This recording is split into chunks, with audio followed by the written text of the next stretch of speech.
বিশ্ববিদ্যালয় প্রশাসন এই বিষয়ে অবশ্যই তারা অবগত ছিল বিদায় তারা কিন্তু আমাদের কাছ থেকে 8 জন করে নাম নিয়েছে, অর্থাৎ প্রতি ক্যান্ডিডেটসের কাছ থেকে 8 জন করে নাম নিয়েছে। কিন্তু যখন তারা গতকাল অনেক রাতে আমরা এটা পেলাম, তার প্রতিফলন কিন্তু আমরা লক্ষ্য করিনি। তো আমরা সকালবেলা থেকে এই বিষয়টি বেশি গুরুত্ব আরোপ করছি।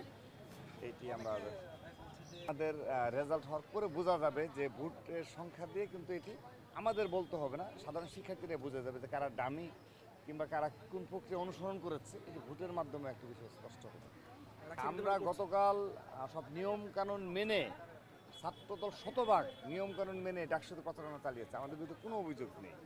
বরঞ্চ আমাদের অ্যাগেনস্টে বারবার সবগুলো হলে গিয়ে প্রচার করা হয়েছে যে ছাত্রদল গেস্ট রুম গণরুম কালচার চালু করবে, মিথ্যা। মানে আমরা বারবার প্রতিশ্রুতি দিয়েছি।